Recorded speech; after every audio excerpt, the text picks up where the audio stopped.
Okay, I'm going to take this 1995 excuse me, XJS 4-litre automatic for a spin. Bit of an experiment here because we've got to mount the camera upside down because the roof line is so low on an XJS that the camera won't go on the door as it normally does, but we'll give it a go. Apologies if it doesn't work, simple as that.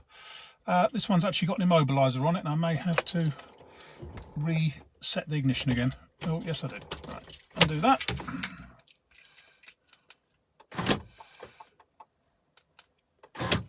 That's it. Key in the ignition. Off we go. All the warning lights come up the way they should, and everything goes out again exactly the way it should. All the instruments are working nicely. It's a really hot day today, so normally I'd turn the aircon off because of the sort of the noise of the fan, but it is actually that hot here today. I do need the aircon on, and it does work in this.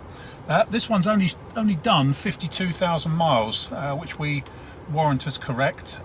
It's quite an unusual beast actually. Anyway, let me turn this round a bit so that you maybe see a bit less of me and a bit more of the dash. I don't know how this is going to work, I'm afraid. As I say, this isn't, you see my large gut actually. You can't really see a great deal, I'm afraid. But, well, I'll do what I can, put it that way. But at least I can give you an audio commentary. I've just done a few miles in it. There's no signs of any misfiring, hesitancy or overheating. As I say, all the instruments are working as they should. Oil pressure's good, even at idle like this. Temperature is just below the normal point. Voltmeter's working. Cruise control works. I've had that running a minute ago. Anyway, into D and off we go. In fact, in terms of its electrical toys, unusually, I can't find anything that doesn't seem to function. Windows, locking, say cruise control, which is the thing that normally packs up, seems to be running perfectly.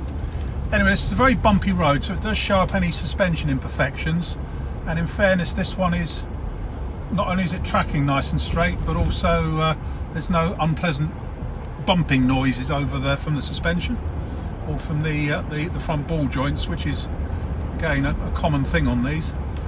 A little bit of wind noise from the driver's door window, but these are a very old design actually. The first one is what, 1971 I think, and this is one of the very, very last ones.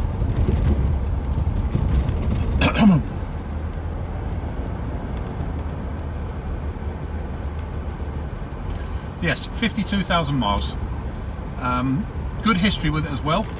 It's certainly been in one lady ownership for quite a long time. There is a slight pull on the brakes to one side under braking, to the right actually. That was identified as an advisory on the last MOT. They obviously felt it was within limits, but yeah, it is there. It does drift to the right very slightly under quite heavy braking.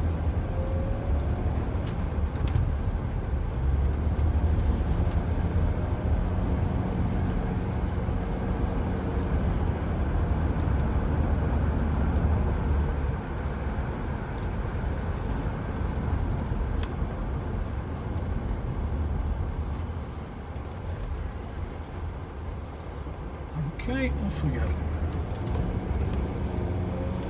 Fantastic Grand Tour as these late XJSs.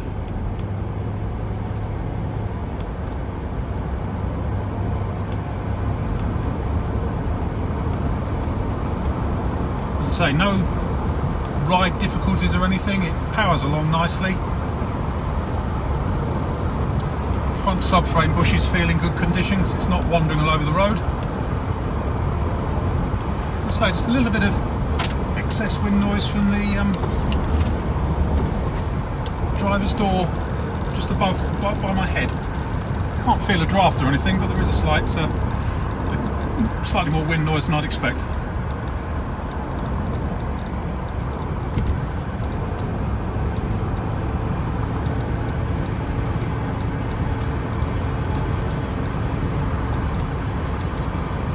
We're up to 60 miles an hour now and it's just cruising along beautifully.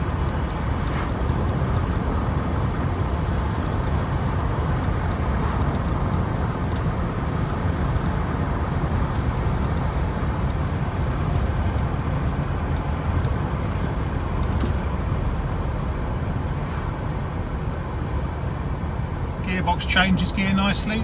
Really, so apart from this slight wind noise, there's really not anything I can criticise on it in terms of the way it drives. Oh, and we talked about, say, the very, very slight pull to the right underbraking, which, as I say, was identified, I think, on the last MOT. So, I think we're just about there. Let's just turn this back round this way so you can see me. Oh, you can see my large stomach again. There you go.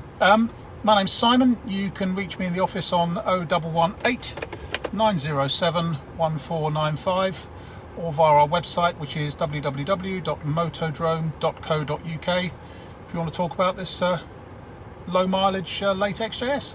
End.